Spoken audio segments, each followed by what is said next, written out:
Bom, meu nome completo é Nelson Lutemberg. Uma questão de grafia, a regra do M antes do B aí foi prejudicada. É Lutemberg com N. Caso contrário, o e-mail não funciona. A sua família, por exemplo, o senhor é natural de onde? Nascido em Rio do Sul, estado de Santa Catarina, residente do Paraná desde 1965. Em 76 nós migramos para Rondônia, ficamos em Vilhena alguns tempos. E em 86 nós ingressamos no ministério de nossa igreja, fomos enviados para o Equador, em uma cidade por nome Loja. E em 91 retornamos dessa missão lá no Equador e fomos assumir a igreja na cidade de Cacoal, onde ficamos até completar os nossos 25 anos de trabalho ali. E esse processo de missão, como é que foi o seu aprendizado? Na verdade, sair do país para qualquer missão é alguma coisa muito assim impactante, especialmente para quem não tem um trânsito constante de estar entrando e saindo, conhecendo uma outra cultura, um outro povo, uma outra língua. No nosso caso, um pouco mais específico esse impacto, porque a nossa missão não é oferecer um produto de consumo, de utilidade e até de interesse das pessoas. Nós, como missionários, somos enviados para apresentar uma mensagem que é exclusivamente evangélica. E, naturalmente, se sabe, cada povo tem sua cultura, tem sua religião, tem suas crenças. Então, a gente chega com uma mensagem, de repente, que precisa bastante habilidade, adquirir uma boa confiança do público que está te recebendo, para que eles tenham noção de que não estão sendo levados em uma lábia, em uma conversa, em um conto, alguma coisa desse gênero. Então, ser missionário é um desafio e todos os que vão com essa responsabilidade sentem isso, na verdade. Hoje, falando de fé, qual a sua maior tristeza e qual maior a sua alegria nessa caminhada? A vida de um obreiro na casa do Senhor, a vida comum de um verdadeiro cristão, ela é marcada por momentos, muitas vezes assim, de elevações e abismos. Na verdade, humanamente, você já está pensando que será difícil ultrapassar. Mas o que eu poderia pontuar de grande preocupação, ela não pesa naturalmente a mim pessoalmente, mas a minha família. Porquanto, quando nós somos chamados para essa obra, sair do país, deixar a família, você vai levando junto a esposa, você vai levando junto filhos. E muitas vezes, se não for a graça de Deus para trabalhar na mente, no coração desta caravana que vai contigo, a solidão fica muito maior. Então, a grande preocupação que nos trouxe assim nessas atividades todas era você ter que enfrentar a crise da tua missão sem demonstrar os efeitos que te chamam a atenção profundamente, para não dar mais distanciamento e preocupação à família que está te acompanhando. Então, é um desdobramento muito forte. Quanto às coisas mais assim deslumbrantes desse trabalho, que elas suplantam todo esta expectativa, é a gente ter a confirmação ainda hoje, por exemplo, a informação de que o trabalho que plantamos lá está progrediu, hoje se espalhou em grande parte da Amazônia equatoriana, lugar muito frio, mas nossa igreja hoje, com o sistema de rádio, até com programas na televisão, o trabalho evoluiu, houve um acatamento, uma aceitação, então isso suplanta qualquer outra preocupação que possa ter trazido tristeza de forma assim, pelo menos momentânea. Quando o senhor conheceu digamos assim, como é que foi? O senhor nasceu em berço evangélico? Ou o senhor houve um encontro? Não, na verdade, eu entendo bem a sua pergunta. Nós nascemos em um berço evangélico. Sou de uma família que migraram meus bisavós, ou meu bisavô, veio da Alemanha. A minha bisavó veio da Inglaterra, eram jovens ainda. Certo. Chegaram no Brasil, se conheceram, vindo para uma mesma região de nosso país, contraíram ali um casamento e a nossa família teve uma origem por aqui. E eles vinham de uma fé luterana. O alemão, naturalmente, quase que é bem comum isso. Mas com preocupação, eu diria, eles conheciam uma igreja luterana na Alemanha com um perfil um pouco diferente daquela que encontraram aqui no Brasil. E neste impasse, um dos meus tios, irmão do meu avô, filho do meu avô, já agora numa segunda geração, ficou, a gente imagina que era canceroso. E nós estávamos ainda nessa origem de nossa família. Então, um desses tios canceroso conheceu o pastor Virgílio Schmidt, no terminal de passageiro da cidade de Rio do Sul, e viu que ele estava numa situação de enfermidade comprometida, disse para ele: Jesus te cura, Frederico. E o Frederico tinha muito medo de morrer. Quando ele ouviu essa palavra, ele disse: eu quero esse remédio. Aí o irmão Virgílio Schmidt foi explicar como é que Deus poderia fazer uma intervenção física nele, ele ser liberto daquela enfermidade. E ele se entusiasmou e, graças a Deus, Deus o curou. Eu ainda depois, claro, muito tempo depois, ainda fui conhecer o seu Frederico como um homem crente, muito dedicado, com gratidão a Deus pela cura que recebeu, agora com família, com tudo organizadinho na vida e com saúde. Então, foi assim, a nossa família já chegou, veio surgindo já de um envolvimento evangélico. Meu pai, meu avô. Então, esse impacto para a gente é um pouco menos assim forte. De repente, não tão importante quanto aquelas pessoas que têm uma experiência e uma vida bem diferente e de repente conhecem o Evangelho e vêm para a igreja, como dizemos, servir ao Senhor como agora um crente, mas ele tem uma experiência anterior de forma diferente. No meu caso, e em caso de muitos outros, a gente não teve essa experiência de ter passado por um ambiente diferente de igreja, sempre igreja. Eu falo isso porque, por exemplo, a minha afirmação de como crente e protestante, né? Sim. Eu conhecia aqui em Rondônia através da minha esposa. Inclusive eu brinquei aqui, eu falei que o meu sogro é um menino de 86 anos, ele é servo do Senhor e congrega nessa igreja e é um dos marcos da nossa família, né? Amém.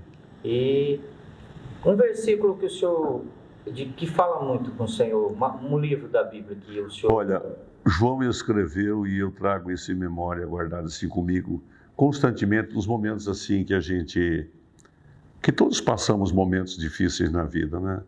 Momentos assim de preocupação, às vezes você está batalhando para ver um melhor entrosamento, uma unidade de propósito e coisas assim. Então, é uma citação bíblica que meu pai usava sempre quando citava, dizendo que eu cada vez que me lembro desse texto, eu me lembro dos impasses que ele enfrentava e que apelava para a palavra de Deus como um remédio, um ânimo para ele se acalmar diante daquela situação. E o texto que ele citava era do apóstolo João, salvo melhor, Juízo, que diz a Bíblia Sagrada, que a hora vem, e agora é, em que os verdadeiros adoradores adorarão ao Pai em espírito e em verdade. Então isso trazia para ele sempre experiências que ele contava para nós, e a gente foi aprendendo a conviver com essas afirmativas bíblicas, que acontece, mas é nesses momentos que os verdadeiros adoradores se revelam.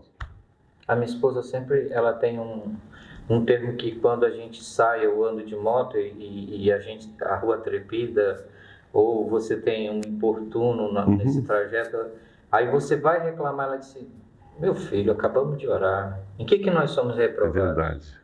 Em que nós somos reprovados? É Né? Então, verdade.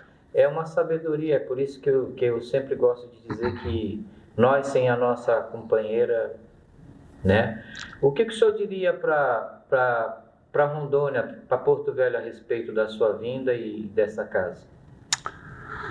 Primeiro, vir para Porto Velho foi uma experiência imposta dentro de uma compreensão muito amável, mas determinada por Deus. Em 76, quando eu cheguei em Vilhena, vendo o panorama do estado e uma situação bem diferente da que a gente vinha, ali eu fiquei muito preocupado, porque minha família vinha quase para me acompanhar. Eu vinha para trabalhar no magistério e os meus pais, nós que sempre vivemos por perto, decidiram vir também. Havia uma migração constante e nós viemos. E chegando aqui nesse abençoado estado, eu determinei daqui para trás. Para frente, nenhum passo. Mas depois fui para o Equador, voltei para Cacoal, 25 anos ali, e tivemos a infelicidade da doença do pastor Joel, um pioneiro aqui, muito respeitado por nossa igreja, não só em Rondônia como fora de Rondônia, e foi se sedimentando aquela enfermidade, ele foi cansando e até que chegou o momento que era necessário uma substituição. E os pastores mais antigos do estado de Rondônia entendiam e entenderam que alguém para substituir o pastor Joel precisava ser alguém, não somente um bom pastor, alguma coisa assim, mas precisava ser alguém com uma determinada posição de autoridade junto à convenção. Por questão de respeito a ele, a nossa igreja mãe aqui no estado de Rondônia. Como dizer assim, um novo pastor que viesse para Porto Velho, não sendo o presidente dos pastores aqui, qualquer movimento estranho ligariam para esse pastor. Se for o pastor presidente da convenção de pastores, esse assunto vai se administrar de uma forma mais prática e com menos circulação de perguntas e intenção de respostas e coisas assim. Então aí viemos para cá e viemos, na verdade, não vim assim com o coração em Porto Velho. Eu vim para Porto Velho ciente da minha responsabilidade em ajudar a nossa igreja, representar no que pude o meu companheiro que descansa no Senhor e ficar por aqui algum tempo para dar andamento. O que eu penso já aconteceu. A gente já visualiza que aquilo que se esperava, a igreja de Porto Velho já respondeu. Então já era momento de eu retornar ao meu cantinho. Mas o povo está me cativando todo dia,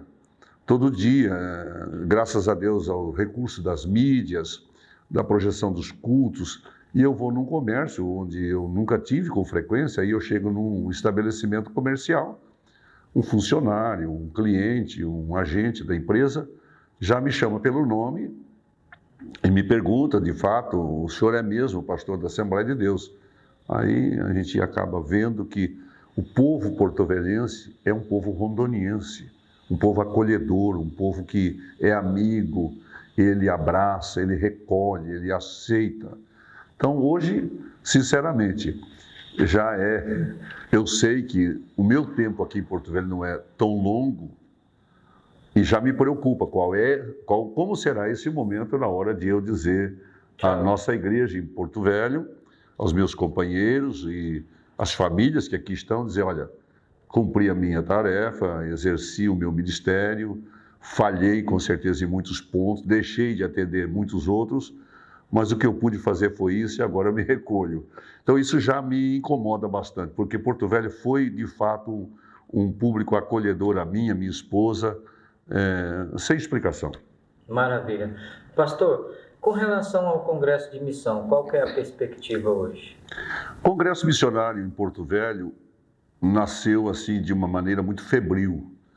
De saudosa memória, a irmã Deise, ela doou a sua vida para a igreja em Porto Velho e nos seus últimos anos de vida, ela se dedicou à obra missionária. Esteve fora do país por alguns anos, retornou ao país trazendo uma somatória de consequências de habitar em lugares inóspitos, completamente alheio àquilo que nós temos aqui das nossas limitações, porém, ela não recuou. Vindo para casa, ela estabeleceu, creio, salvo o melhor juízo, esse projeto da igreja em Porto Velho realizar um grande congresso missionário anualmente.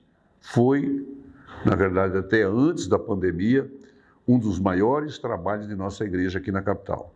Envolvimento quase que pleno de toda a igreja. Durante a pandemia, impossível. O ano passado nós fizemos assim um sombrio manifesto missionário para não deixar apagar essa história construída com muita dedicação. E agora, do dia 7 ao dia 10, nós teremos mais uma edição do Congresso Missionário. Ainda muito longe de ser o que foram os congressos anteriores, quando ainda à frente da obra missionária aqui, a irmã Deise e toda a sua equipe, que parte dela ainda está trabalhando, mas ciente de que a apresentação do congresso é muito tímida hoje, muito tímida. Mas a igreja tem dado uma resposta boa. Creio que grande parte da nossa igreja estará presente aqui no grande templo. Nós temos convidado pastores já conhecidos aqui, que já estiveram ministrando para nós em outros eventos. Vamos ter cantando aqui também alguns irmãos do estado e fora do estado. E o que tudo de melhor a gente espera, que é a presença de Deus na comunhão que este público vai estar aqui manifestando. Trazendo para o Congresso de Missões 2 desafios este ano. Um deles, nós arrecadarmos 1000 exemplares da Bíblia Sagrada para ser distribuída na África, onde as pessoas, para ter algum escrito da Bíblia, ganham um pedacinho de papel com 2, 3 versículos escritos. Isso para eles é um tesouro. E recebemos informação de lá, através de lideranças nossas que estão circulando pela África, que em outubro haverá um encontro desses líderes que acompanham estas comunidades retiradas do deserto, de lugares bastante críticos. E nós estamos propondo fazer uma arrecadação de 1000 exemplares de Bíblia, um caderno digno, de boa apresentação, para distribuir de forma gratuita a essas comunidades que estão lá sedentos por ter um exemplar, quando nós aqui temos às vezes 5, 6, 8 exemplares da Bíblia de diferentes versões, guardado em nossas estantes. Mas seria levado já na tradução deles? Perfeito. São de língua portuguesa, como Moçambique e outras províncias africanas, são de língua portuguesa, então facilita bastante para nós. Maravilha. Terceiro ou segundo aspecto também é que nossa agência, a Casa Publicadora, nós temos filial em Maputo, na África. Então a gente pode comprar aqui, receber lá esse produto e distribuir para atender essas comunidades assim que são bastante retiradas. Nós fizemos uma ocasião a doação de 2 bicicletas para obreiros que trabalham nessas regiões diferentes assim daquele convívio que nós temos aqui. E eles viajavam em 4 nessas bicicletas, mas a estrada arenosa, trilhos, né? Uhum. Então, um ia de bicicleta, assim, vamos pensar em 1 quilômetro, deixava a bicicleta ali e seguia andando a pé. O outro que ficou atrás, quando chegava onde estava a bicicleta, pegava a bicicleta, andava até alcançar aquele e passava para ir fazendo aquele revezamento para atender distâncias que a gente fica se perguntando, meu Deus, muita distância, 200 quilômetros, 180, 150, 400 quilômetros de bicicleta, entende? Então, e o que é mais, assim, eu falo de informações que recebo, nunca estive na África, onde as pessoas, a alimentação é bastante reduzida, bastante. Eu tenho um amigo em Cacoal, já é falecido, ele fez 5 viagens na África. E quase todas as suas viagens, a alimentação principal, milho mesmo, não é nem a pipoca, é o milho tostado. Então era o que eles encontravam, inclusive, para comprar, e com condições de comprar, e levar. Então, é uma situação assim que a gente fica imaginando seres humanos, e quando aparece às vezes uma publicidade, a gente até ignora um pouco, mas é uma realidade. E talvez o pouco que a gente pode fazer é dar pelo menos a palavra de Deus para essa gente, né? A palavra transmite isso. Então, às vezes a pessoa está aí afogada, pensando até em coisas muito ruins contra a sua própria vida. Mas se ele tiver o privilégio de abrir um exemplar, não precisa escolher o versículo, não. Lê a palavra. Deus vai ajudar a sua mente a mudar esse conceito, essa decepção, essa agressão contra si mesmo. A palavra de Deus é extraordinária. Bom, primeiro eu quero aqui ser grato à programação do Estúdio Livre, por me abrir essa oportunidade de levar a minha fala até o seu lar, até a sua empresa, o seu veículo, o seu equipamento pessoal.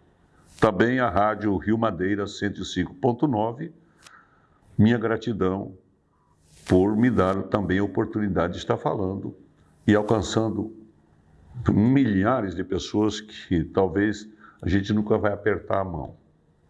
Muito obrigado por você estar me ouvindo. Também a RTN, a TV aberta, canal 21, muito obrigado e a minha gratidão por tudo isto. Então vocês me franquiam aqui uma oportunidade múltipla e eu fico muito grato.